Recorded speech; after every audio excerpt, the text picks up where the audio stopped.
Well, mga kapopong, kumusta? Well, bago ang lahat ay mayroon muna akong tanong sa inyo, ha? Isang tanong, isang sagot.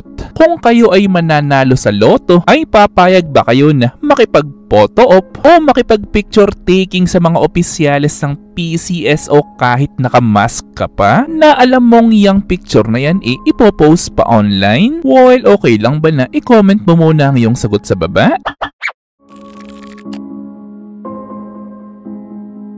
Well, alam niyo naman siguro na itong nasa harapan nyo ngayon ang viral photo sa internet ngayon. Which is sa madaling kwento ay ang karamihan kasi ng mga Filipino ngayon sa internet nagtatanong sa kung ito ba na picture na ito totoo ba o edited talaga, or kung may pagkakataon man na edited nga itong picture na ito, ano nga ba talaga ang layunin ng PCSO sa kung bakit nila ginawa yan? Well, huwag kayong magugulat sa mga ipapakita ko mamaya, ha? Actually, sa mga oras na ginagawa ko itong video na ito, ay mayroon ng halos 190,000 laughing emoji o haha reaction itong official photo na posted sa page ng PCSO. Anyway, bago ko pala simulan yung mga paliwanag sa kung bakit parang meron talagang mali dyan sa pangyayari na yan, ay mas maganda kung basahin muna natin itong mga post at komento ng ilang influencer patungkol dyan sa picture na yan, ha? Na ang una na nga dito walang iba syempre kundi itong si Low Cost Edit,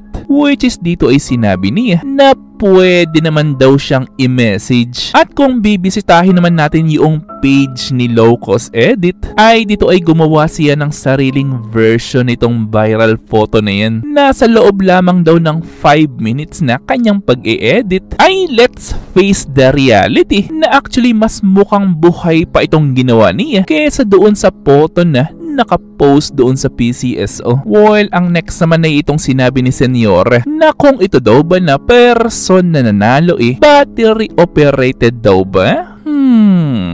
Mala robot rin ba sa inyo ang itsurahin nitong lotto winner na ito? Anyway, kung ako naman ang tatanungin nyo patungkol dito sa viral photo na ito ng PCSO, ay actually ganito kasi ang aking saloobin patungkol dyan. Honestly mga kapopong, kung may idea ka kasi sa basic editing and color grading, at kung matagal mo nang ginagawa yung editing na yan, ay totoong sa unang beses mong makita itong larawan na ito, ay totoong parang medyo may mali talaga sa color grading ng larawan na yan. At kung pagbabasihan naman natin yung quality ng pixels ng dalawang tao na yan, ay masasabi natin na parang medyo mas high quality itong tao na nakakulay blue kesa doon sa isa. At ito pa, ha? Nakita nyo ba yung pants na suot nitong babae na ito? Well, kung izo-zoom nyo kasi, ay parang medyo may mali talaga na parang ipinatong lamang. Well, alam nyo ba yung mga paper dolls na sikat noong 90s? Well, actually parang ganun nga yung konsepto. Pero disclaimer lang mga kapopong, ha? Kung may mali man akong paliwanag na sinabi kanina please correct me if I'm wrong na lang, ha? Pero ang pinakamalaking tanong ngayon ay let's say kung magkakaroon man ng statement ang PCSO very soon patungkol nga dyan sa viral na larawan na yan, at for example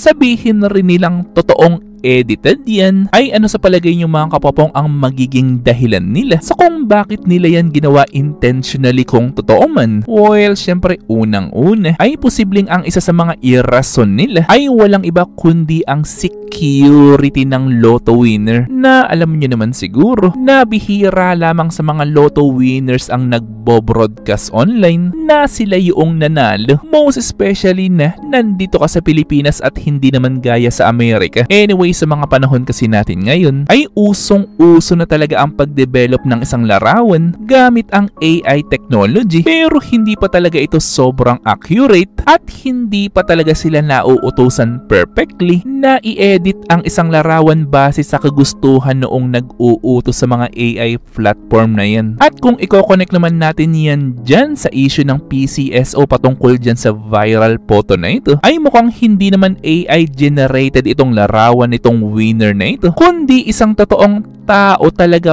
Pero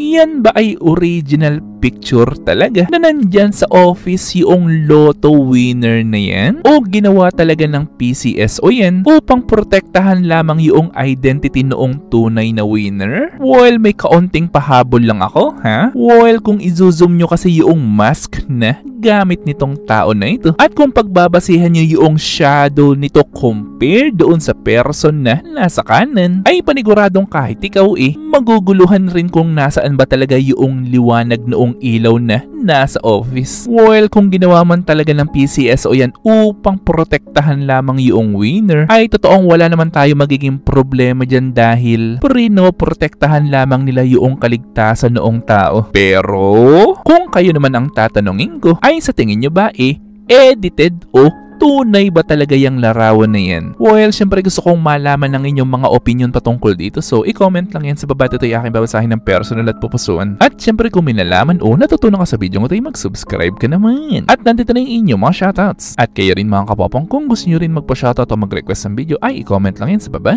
At muli ito yung Teacher Popong na nagsasabing, Te Amo!